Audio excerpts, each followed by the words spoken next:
Je suis Patrice Raza, président du Parti conservateur du Québec, et je serai votre animateur pour la soirée. Good evening. I am Patrice of the Conservative Party. En octobre dernier, Adrien Pouliot, chef du parti depuis nous a annoncé son départ pour trouver un remplaçant.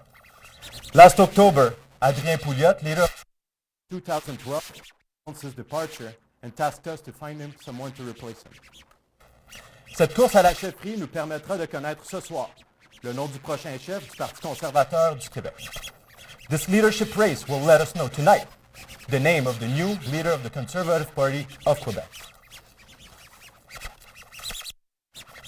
Le véhicule des idées de droite et qui mise sur la responsabilité individuelle des gens et sur leur capacité à prendre des décisions pour leur bien-être. La liberté économique permet aux gens de faire des choix en fonction de leurs propres besoins et permet à l'État de se concentrer sur la protection des libertés des individus. Avec cette course, nous tournons un virage important dans l'histoire de notre parti. Nous sommes aux portes de l'Assemblée nationale. L'heureux élu aura le mandat de nous y faire entrer. Merci. Je rends conviction et des sacrifices qu'il faut de ce combat d'idées. Nos candidats ont démontré qu'il est possible d'être d'accord sur des enjeux tout en demeurant sur d'autres, toujours dans l'intérêt absolu d'améliorer le bien-être de l'ensemble des Québécois. Chers membres et bénéficiaires, merci de faire entendre aujourd'hui et qui honorera le poste que vous lui confiez. Merci. Et du comité qui sont d'une élection. Merci.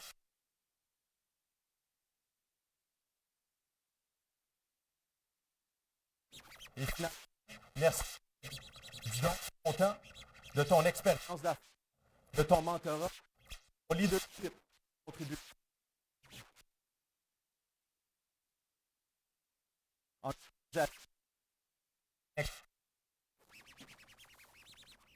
Mesdames et messieurs, ladies and gentlemen, je vais maintenant M. Benoît Larocque, président du comité d'organisation à la chefferie, de venir partager avec quelques détails du processus de vote. Mr. Share with us a few specifics about the voting process. Benoît.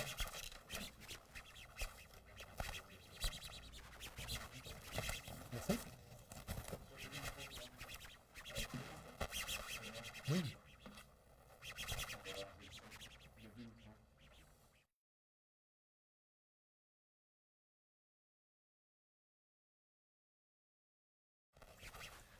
Alors bonjour, moi je remercie le parti, son chef, Adrien Pouliot, le président, Patrice Raza, le directeur exécutif, Mikey Colangelo-Lauzon, de la confiance et de l'aide qu'ils m'ont accordé en me confiant la présidence du comité organisateur de l'élection du chef. Alors je tiens à remercier les membres de mon comité, ce qu'on appelle le COEC, soit Lisette Benoît, Sylvain Dallaire, Maître Damien Pellerin et Jenny Voyer, avec qui on a eu des rencontres hebdomadaires pour veiller à la bonne marche de l'élection. Je veux aussi remercier les membres du comité d'arbitrage, Joachim Garde, le maître Stéphane Pagé, Mario Bellec et Anne Dubois.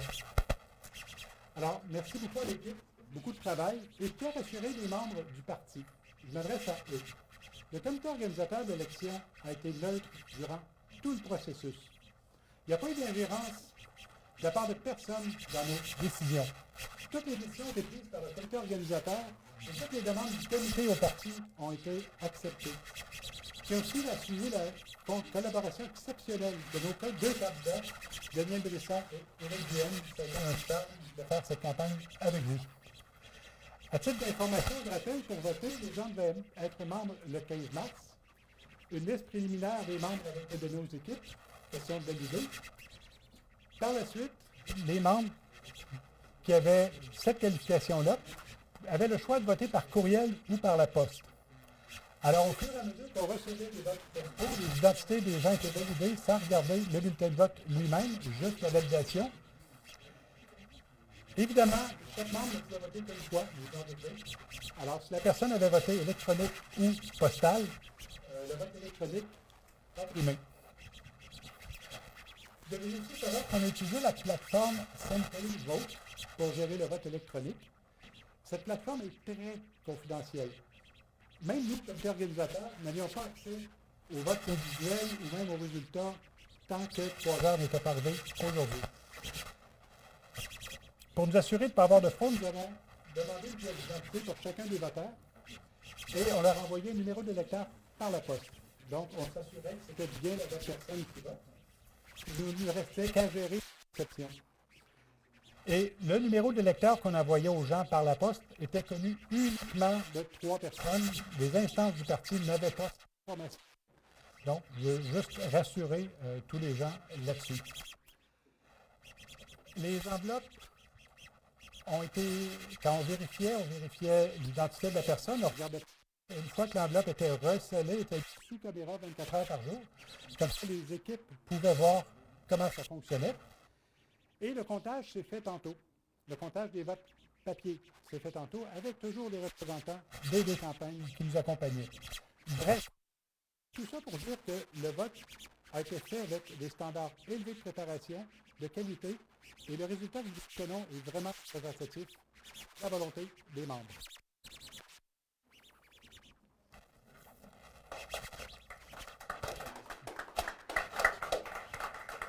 Mesdames, Messieurs, vous allez faire une pause de 10 minutes pour arranger le son qui est disponible. Ici, le son est bon, mais il y a une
Aujourd'hui, c'est un grand jour. Ce n'est pas un moment historique seulement pour le Parti conservateur du Québec et pour ses membres. It's an important day, not only for our party, but also for the whole movement. C'est un moment important pour tout notre mouvement. Évidemment, le PCQ, c'est un parti qui veut prendre le pouvoir, mais notre parti c'est une composante importante, si on veut, d'un mouvement de gens qui ont à la base des valeurs inébranlables. Nous autres, on croit vraiment au respect des droits et libertés individuelles des gens, puis on accepte aussi le corollaire qui va avec la liberté, c'est-à-dire la responsabilité personnelle. We have a deep belief in the autonomy and the supremacy of each individual. Donc, on croit à la suprématie et à l'autonomie des individus. Et donc, ça fait qu'on a un contrat social, une vision du contrat social entre les Québécois et les Québécoises d'un côté et le gouvernement de l'autre, qui est différente de la vision des autres partis politiques représentés à l'Assemblée nationale. Nous autres, on voit un État qui est à notre service, plutôt que de voir le citoyen au service de la grosse machine bureaucratique, des groupes d'intérêt ou des politiciens. Les conservateurs, on pense que c'est nous qui donnons le pouvoir à l'État et non que l'État omnipotent existe pour daigner nous octroyer quelques miettes de liberté et de privilèges. So we're the only party that specifically has in its DNA the goal of protecting our individual rights and freedoms and ensuring that the government is at our service and not the other way around. Nos valeurs font partie de l'ADN du parti et elles doivent survivre au changement de chef, au changement des partis au pouvoir et aux variations de la popularité du parti dans les sondages. Nos valeurs, c'est ça qui vont nous distinguer des autres partis, mais ce n'est pas pour ça qu'on les a. On les a parce que on sait que c'est ça qui nous définit. Elles disent qui nous sommes. Elles disent ce qui compte pour nous. Alors donc, aujourd'hui, je passe le flambeau à un nouveau porteur de nos valeurs. Et quel que soit celui qui va être élu, je suis convaincu qu'il va les chérir et les défendre avec passion parce qu'elles représentent ce que nous savons dans notre âme et dans notre conscience être les bonnes choses à faire si on veut remettre le Québec sur la bonne voie. Et c'est lourd, c'est un fardeau qui est lourd à porter, là, à être le porteur de ces valeurs-là, mais je sais que nos deux candidats sont des gens qui sont convaincus et qui sont inébranlables dans leurs convictions et qu'ils pourront compter sur vous, sur chacun d'entre vous, pour les aider. J'ai dit au début de la course que je souhaitais avoir une vraie course puis pas un couronnement. Pourquoi? Bien, c'est parce que, comme un bon conservateur, je suis en faveur de la concurrence. Je pense que la concurrence, c'est bon. Je suis contre les monopoles, je suis contre les couronnements parce que je sais que la concurrence, ça fait ressortir le meilleur d'entre nous. Puis on l'a bien vu, là, nos deux concurrents ils ont vraiment fait des pieds et des mains pour faire connaître le parti, pour augmenter le nombre de membres, pour se faire connaître sur les réseaux sociaux et attirer votre vote. Et puis d'ailleurs, je les félicite. J'en profite pour les féliciter pour la façon qu'ils ont mené leur campagne d'une façon civilisée, respectueuse et basée avant tout sur un combat d'idées. Je voulais aussi une course qui était gérée de façon professionnelle, puis mon souhait a été exaucé. Il faut remercier le travail du comité organisateur pour l'élection du chef qui s'est rencontré des dizaines de fois là, pour veiller au bon déroulement de la course et aussi le travail du comité d'arbitrage. Puis un gros merci très spécial à Benoît Larocque, notre président bénévole du comité d'élection. Benoît has invested countless hours to ensure that our electoral process was efficient, fair and transparent. Évidemment, en arrière du comité organisateur, il y avait l'organisation du parti, puis je veux remercier notre directeur exécutif du parti, Mikey Colangelo-Lauzon, le président du parti, Patrice Raza, les membres du bureau de l'exécutif national, les présidents de commission, les vice-présidents régionaux, passés et présents, qui m'ont appuyé tout au long des dernières années. Un gros merci aussi, évidemment, à mon épouse, ma compagne de plus de 40 ans, mon Hélène, qui m'a appuyé non seulement au niveau administratif, mais elle a été là sur le terrain, sur le plancher des vaches. Elle a fait du porte-à-porte avec moi. Elle a posé des pancartes. Elle a recueilli des signatures sans broncher, dans la gadoue, dans la neige, dans la pluie, tout en gardant son beau sourire et sa bonne humeur. Et finalement aussi un merci tout spécial à mon père, qui m'a inculqué l'importance de défendre la liberté. J'avais 12-13 ans, puis il m'a fait découvrir Ayn Rand, qui a dit ceci: « Ne gardez pas le silence lorsque vos propres idées et valeurs sont attaquées. Si jamais une dictature vient dans ce pays, ce sera par la faute de ceux qui gardent le silence. » Je termine en vous disant que je quitte la chefferie de notre parti, mais je ne quitte pas notre mouvement. Je vais continuer de porter fièrement ma petite épinglette du Parti conservateur du Québec. Et vous pouvez donc être assurés de mon appui pour faire avancer nos idées conservatrices.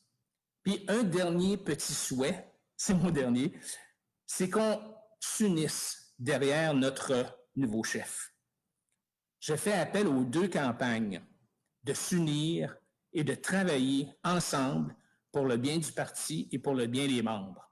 Puis je vous enjoins aussi, vous, là, ceux qui nous écoutez, à tous vous unir derrière celui qui va être notre nouveau général dans notre combat lors de l'élection provinciale du 3 octobre 2022.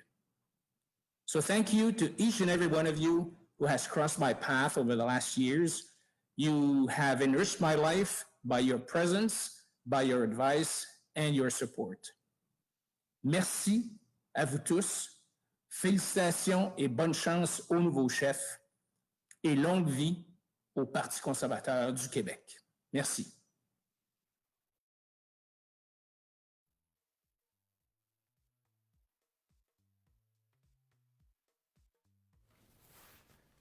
C'est maintenant le moment tant attendu, le résultat du vote.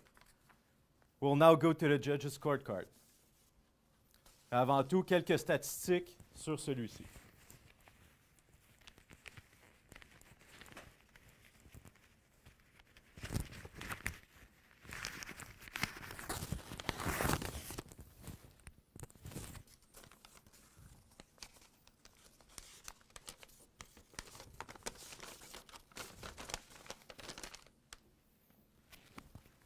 Donc, au total, c'est 12 999 membres qui avaient le droit de vote. Total number of members with voting rights, 12 999. Le nombre de votes postaux, postal votes received, 1613, 1613. Nombre de votes électroniques, electronical votes, 8570, 8570.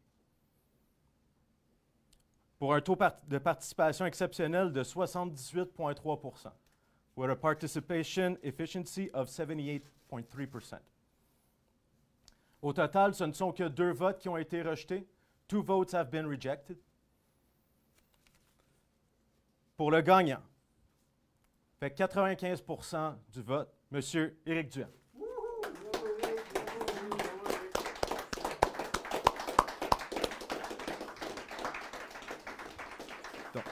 Félicitations, M. Duhem. C'est une belle victoire. Il avait été convenu avec les campagnes que nous receverions le candidat défait en premier pour témoigner de son expérience avec nous. Donc, j'inviterai M. Daniel Brisson à venir adresser la parole maintenant. Félicitations, Daniel. Bravo.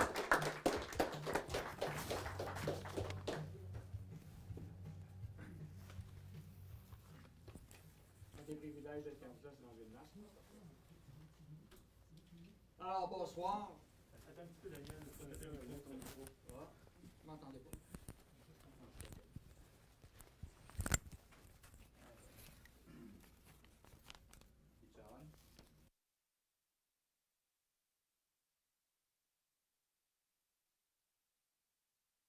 Là, est-ce que ça rentre? Parfait. Je vais le mettre quelque part. Alors, bonsoir. Je tiens à féliciter et à remercier Éric Duhem pour son apport crucial et important pour l'avenir du parti. Cela a donné un souffle très fort et nouveau, évidemment, pour la suite des choses.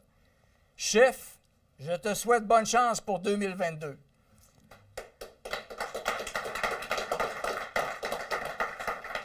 Alors, je sais que la tâche ne sera pas facile. Nous avons beaucoup de travail à faire. Et nous avons beaucoup à faire pour changer le Québec. Et on le sait depuis des années. On connaît les problèmes, mais on a apporté beaucoup de solutions à cette campagne. Et c'est ce qu'on a pu débattre. Et je demeure un conservateur de conviction. Et je suis disponible à travailler avec toi pour préparer une vraie opposition à la CAQ pour octobre 2022.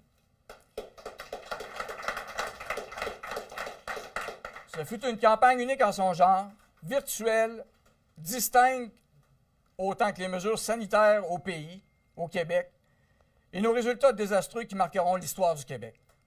Eh bien, j'espère qu'en 2022, l'histoire du Québec va commencer à changer enfin, avec un changement par le Parti conservateur du Québec. Un parti qui peut vraiment aspirer à prendre le pouvoir pour apporter le changement nécessaire. On l'a vu, la COVID a mis en relief tout ce qui ne marchait pas dans nos systèmes, pas seulement en santé, mais dans toutes nos structures. Et je suis convaincu qu'Éric sera la personne pour les apporter. Je tiens à remercier mon épouse qui m'a autorisé à faire la campagne et à me supporter tout au long. Merci beaucoup. Ainsi que mon équipe rapprochée qui, tout au long de ces semaines, m'a appuyé. Je vais les nommer rapidement par le prénom, et il y en a beaucoup, mais je vais faire ça vite. Alors, Alain, Éric, Vincent, Luc, Normand, Steve, Maxime, Dominique, Richard, Yaniv, Nancy, Jeff, Sébastien, Denis, Ro, et tous les autres bénévoles et personnes sur les réseaux sociaux qui nous ont accompagnés. Ce fut extraordinaire de pouvoir travailler avec vous jusqu'à aujourd'hui, cet après-midi. Et le résultat ne reflète pas vos efforts, mais sachez qu'il va y avoir une suite. Nous sommes forts, nous sommes le Parti conservateur du Québec. Et sans plus tarder, je cède la parole au nouveau chef, Éric Duhem. Bienvenue, chef.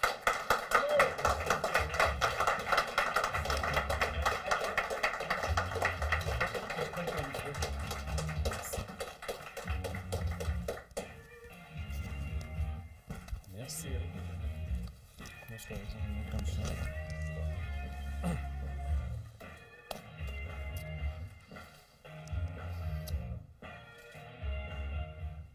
Bonsoir tout le monde. D'abord, je veux commencer par nous excuser là, pour l'interférence de son. Je sais qu'il y a des gens qui m'écrivaient pendant les discours précédents. Là, on s'excuse, il y avait une interférence. Je pense qu'il y avait des caméras qui interféraient avec le système sonore, donc on s'excuse pour les difficultés du départ. Écoutez, il y a des moments qui marquent une vie, puis il faut que je vous dise que pour moi, ce soir, c'en est tout un. J'ai jamais rêvé, j'ai jamais imaginé, j'ai même jamais pensé qu'un jour, j'allais devenir chef d'un parti politique. Je ne pensais pas que j'avais ce qu'il fallait. Mais aujourd'hui, j'ai la conviction profonde que je suis la bonne personne, au bon endroit, au bon message, au bon moment. C'est avec beaucoup d'humilité que j'accepte ce soir l'immense honneur que me font les membres du Parti conservateur du Québec en me choisissant comme nouveau chef. Un parti politique, une formation politique, c'est d'abord ses militants et ses membres. Je tiens à vous remercier toutes et tous du fond du cœur de partout au Québec pour la confiance que vous avez exprimée à mon endroit. Je vous promets que je vais tout faire en mon pouvoir pour être à la hauteur de vos attentes élevées. Je sais qu'il y a beaucoup de gens qui vivent de profonde détresse au Québec depuis 13 mois. Je sais que notre message a suscité beaucoup d'espoir. On n'a pas le droit de vous décevoir. J'aimerais aussi remercier le comité organisateur de la course à la chefferie, Benoît Larocque et son équipe. Merci Benoît pour le travail remarquable dans des conditions qui, au Québec, en 2021, ne sont pas normales ni faciles.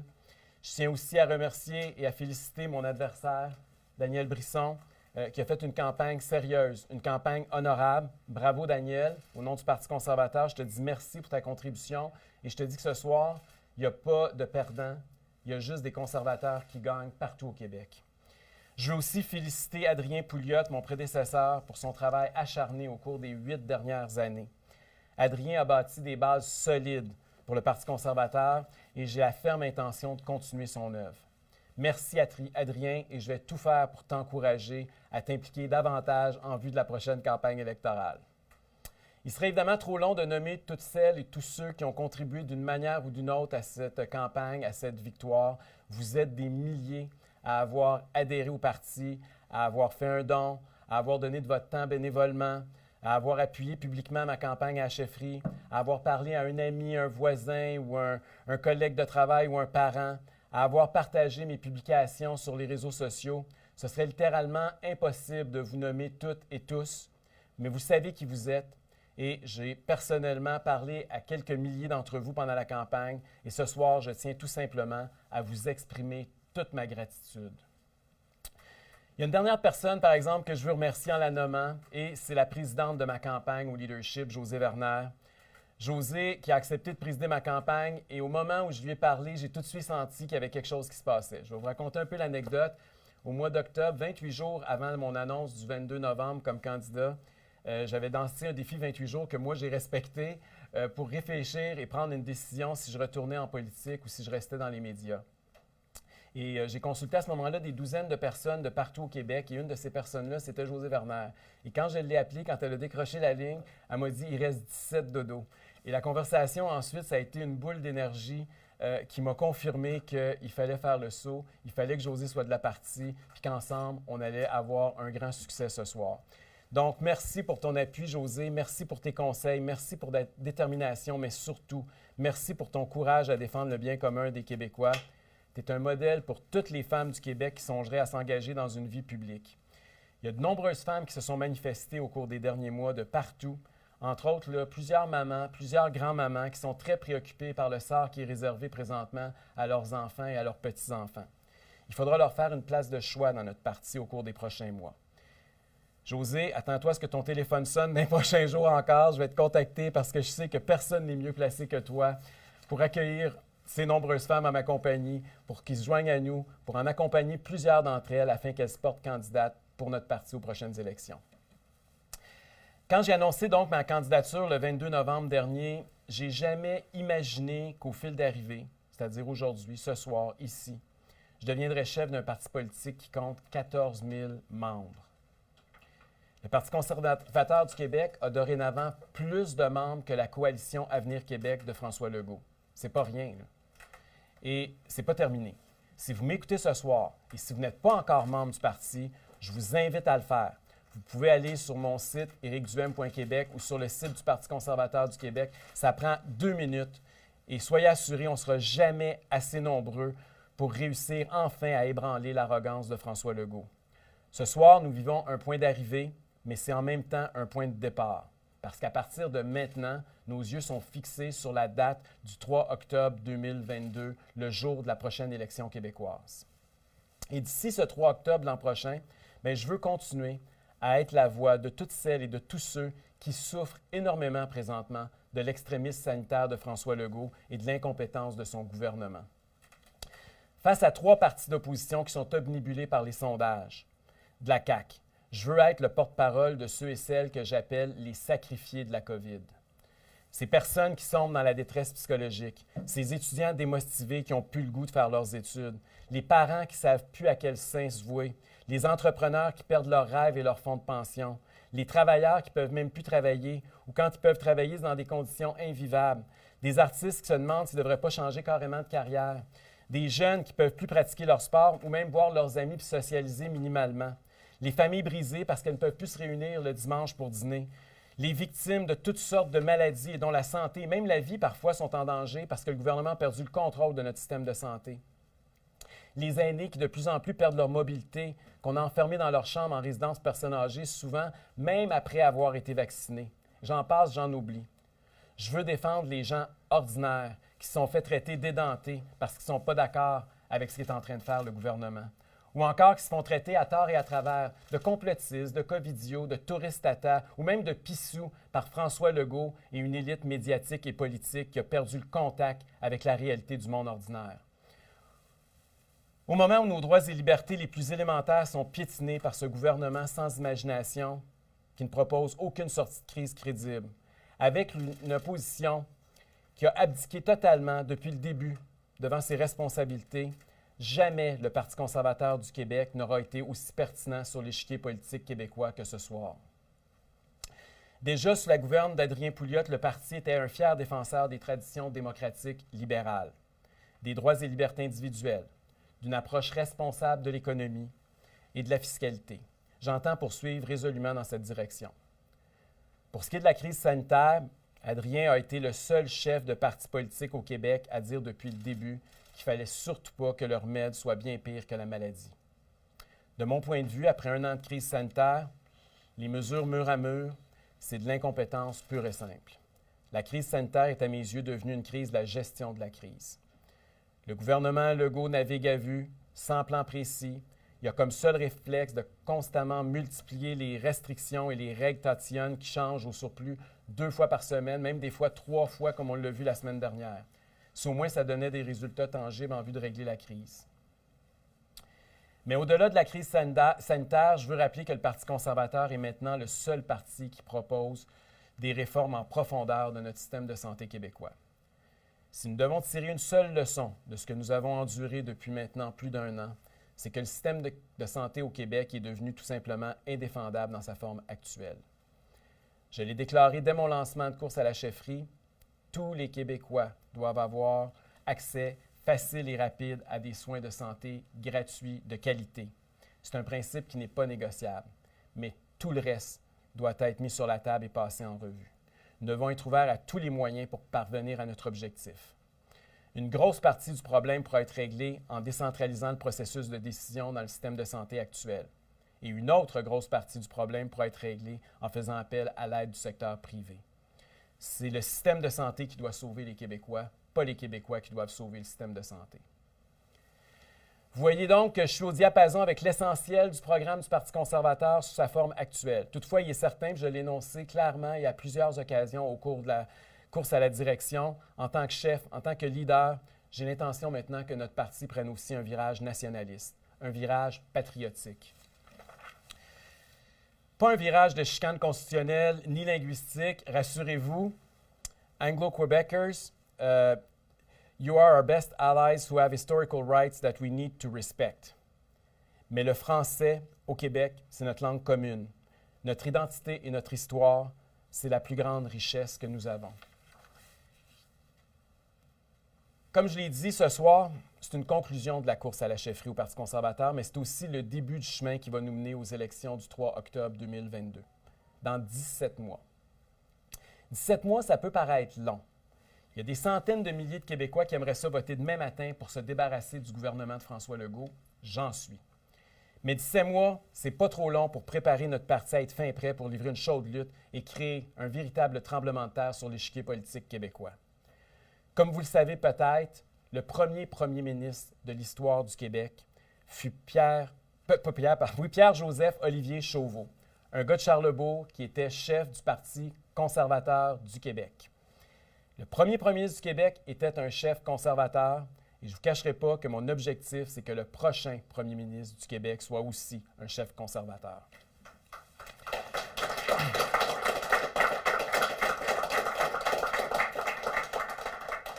Pour y arriver, nous avons une longue route de 17 mois devant nous. Nous sommes déjà plus de 14 000 membres. Nous devons viser à être beaucoup plus lors du déclenchement des prochaines élections. Le gouvernement est déjà inquiet en voyant le nombre de membres exploser. Continuez à mettre de la pression parce qu'il semble que François Legault est un petit peu dur d'oreille. À partir de là, on va fonder des associations de comtés dans les 125 circonscriptions du Québec. Des associations qui vont permettre d'organiser le parti localement, d'épauler celui ou celle qui sera candidat dans chacun des comtés pour les prochaines élections. Si nous voulons recruter les meilleurs candidats, si on veut recruter les meilleures candidates, on va avoir besoin d'associations de comtés bien implantées et de bénévoles dévoués. C'est pourquoi, vous savez que l'argent en politique, comme partout ailleurs, c'est le nerf de la guerre. Donc ce soir, on va lancer un blitz de financement. Dès que j'arrive, on passe ça pour 5 jours. Pour contribuer, vous pouvez aller sur mon site ericduhem.québec ou encore sur le site du parti. Il y a un onglet bien en évidence. Tous les dons reçus à partir de maintenant vont être mis de côté en vue de l'élection de 2022. Nous sommes le 17 avril aujourd'hui. Il nous reste 17 mois avant l'élection. Je vous suggère de faire un don moyen de 17 $. La force du nombre, rien ne pourra nous arrêter. Évidemment, je viens de le mentionner, il va falloir une équipe de candidats solides aussi. Je peux vous dire qu'à cet effet, j'ai parlé à quelques personnes, en fait plusieurs dizaines de personnes qui sont favorables à porter nos couleurs de la prochaine élection. Plusieurs de ces personnes, là, ce ne serait pas intéressant en temps normal à se lancer dans l'arène politique, encore moins pour un parti qui a eu un succès modeste à la dernière élection. Mais la situation au Québec aujourd'hui, elle est justement pas normale. Nous avons affaire à un gouvernement sans imagination qui semble profiter d'une crise sanitaire pour modifier profondément la nature de notre régime politique, la nature de notre régime économique. Nous sommes nombreux, de plus en plus nombreux, à vouloir signifier à François Legault que le Québec qu'il est à planifier n'est pas le Québec que nous voulons. Le Québec que François Legault a séquestré depuis plus de 13 mois n'est pas non plus le Québec que nous aimons. Plusieurs personnes, donc, des leaders chacun à leur façon, chacun dans leur communauté, sentent qu'ils doivent faire quelque chose. Ultimement, cette affaire-là, ça va se régler dans l'arène politique lors des prochaines élections, dans des boîtes de scrutin. C'est mon devoir, c'est notre devoir de les accueillir puis de transformer le Parti conservateur en formidable véhicule politique qui nous permettra, nous le souhaitons tous, de stopper le train fou du gouvernement caquiste. François Legault, je m'adresse à vous ce soir. Je veux me faire le porte-parole de centaines de milliers de Québécois, possiblement même des millions. J'ai juste 2 mots à vous dire, 2 mots. Plus jamais. Assez, c'est assez. À partir de maintenant, le Parti conservateur est là, le Parti conservateur s'en vient. François Legault, ce n'est pas tout de gouverner par la peur. À un moment donné, il faut aussi être capable de susciter de l'espoir. Monsieur Legault, votre échec est de nous avoir enfermés dans la peur depuis 13 mois et pour l'avenir prévisible. François Legault, dans 17 mois, je vous annonce que vous aurez un rendez-vous avec la population du Québec.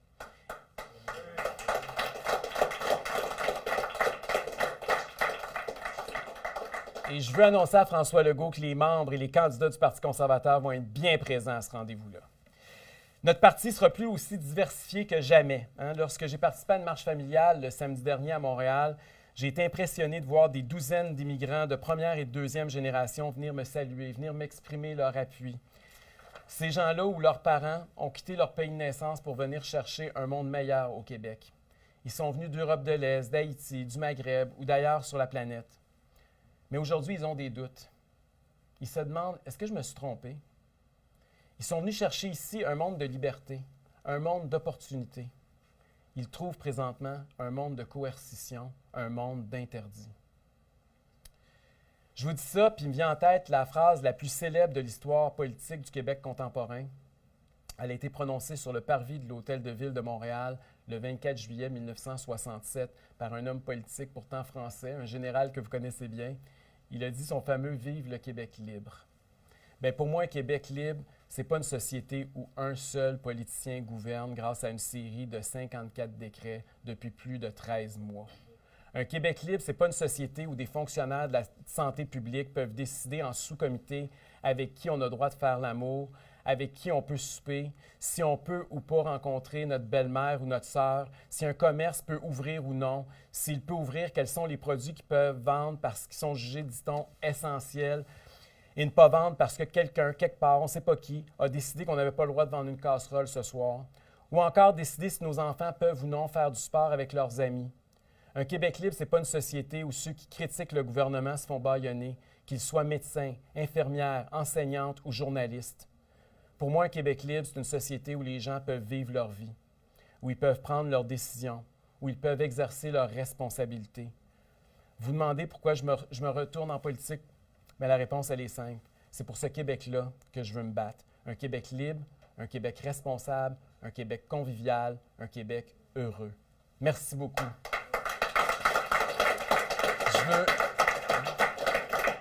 Je sais qu'il y a quelques personnalités qui m'ont appuyé durant la campagne, qui ont fait une vidéo. Je ne sais pas trop qu'est-ce qu'elle contient, je ne l'ai pas vue, mais on va écouter ça pour clôturer la soirée. Merci encore tout le monde, puis désolé pour les problèmes de son un peu plus tôt. Merci, à bientôt. Je vais mettre mon masque. Salutations à tous ceux et celles qui sont avec nous ce soir et surtout mes sincères remerciements. parce que votre implication et votre participation à tous nous amènent à ce grand moment aujourd'hui et clairement à une étape très importante pour le parti. Alors, cher Éric, toutes mes félicitations. Je suis très, très, très contente de ta victoire et elle est bien méritée. Je veux aussi souligner la participation de M. Daniel Brisson et de ses partisans. Parce que l'apport d'idées différentes ou d'approches différentes, c'est très enrichissant en démocratie. Vos débats ont été positifs et constructifs. Bien personnellement, j'ai grandement apprécié et je tiens à vous remercier beaucoup, M. Brisson. Éric, comme tous les autres membres du parti, j'ai été impressionnée, mais pas vraiment surprise par ton énergie et tous les efforts que tu as mis pour communiquer avec les membres, mais aussi avec l'ensemble de la population. Tes tournées régionales, tes rendez-vous hebdomadaires sur les médias sociaux, tes chroniques radio, toutes ces actions-là ont contribué à créer un intérêt certain et un engouement réel pour notre parti. Et le nombre croissant de membres en fait foi. Or, c'est important parce que c'est prometteur pour l'avenir. On le sait, il y a encore beaucoup de travail à faire. On a fait et on continue de faire beaucoup de constats malheureux liés à la gestion de la pandémie par la CAQ, mais liés aussi à la gestion tout court de la CAQ, sans véritable opposition. Mais il faut penser aussi à la suite. On en a l'obligation pour tous. Et je sais que tu vas y mettre toutes tes convictions, tout en respectant les points de vue différents. Mais il est grand temps de corriger ce qui ne fonctionne pas et ce qui ne marche plus. Et je sais que tu écouteras les contribuables québécois, nos entrepreneurs et nos bâtisseurs, et aussi notre jeunesse, la génération future. Et pour accomplir ces grands travaux, je veux te dire ce soir que tu peux compter sur mon appui et je pense aussi que tu peux compter sur l'appui de tous les membres du parti. J'en suis certaine. Alors, encore une fois, toutes mes félicitations et bon succès. Bonsoir tout le monde. La course à la chefferie du Parti conservateur est terminée et on a un gagnant, Éric Duhem. Bravo Éric. Bravo à tous les gens qui ont organisé cette campagne-là. Bravo aux 14 000 membres du Parti conservateur qui ont voté. Le Parti conservateur du Québec est maintenant parmi les grands. On se prépare maintenant pour la campagne 2022 et je suis convaincu, Éric, avec les thèmes que tu as abordés, l'éducation, la santé, la justice, nos routes, je pense que tu vas amener là des enjeux qui vont faire en sorte qu'on aura une campagne vraiment intéressante pour tous les Québécois et Québécoises. Alors moi, j'ai bien hâte de travailler avec toi, surtout au niveau de la justice. Je pense qu'au Québec, c'est un enjeu important et je serai à côté de toi pour la prochaine campagne. Alors encore une fois, Éric, bravo, bonne chance. Tu passes maintenant de chroniqueur à chef de parti. Beaucoup de Québécois vont mettre entre tes mains leurs rêves pour faire en sorte que ce Québec devienne moderne, compétiteur et surtout répondre aux attentes de tout le monde. Bravo, Éric. Encore une fois, bonne chance pour les prochains mois. Salut, Éric. Hey, félicitations pour ta victoire ce soir. Sérieusement, ça fait chaud au cœur de voir un revivement d'espoir au Québec présentement, malgré la pandémie qui nous tombe dessus. Félicitations. Bravo également tout le long de ta campagne. Denis Brisson également à toi. Il y a eu de nombreuses occasions de parler de différents sujets. Vous êtes pas juste concentré sur la crise actuelle, même si c'était important. Vous avez parlé des grands enjeux en général. Et je tiens à saluer Adrien Pouliot, à toi et Daniel Brisson pour tout ce que vous avez fait. Et je suis prêt à travailler avec tous ces gens-là au sein du Parti conservateur, l'aile jeunesse, etc., au cours de la prochaine année, de la prochaine élection, pour amener un vent de renouveau au sein du peuple québécois, au sein du Québec et au sein du parti. Une vision plus nouvelle, plus jeune que je souhaite apporter. Alors, très hâte de te rencontrer et encore félicitations pour ta victoire, Éric. Bonne soirée à toi. Salut.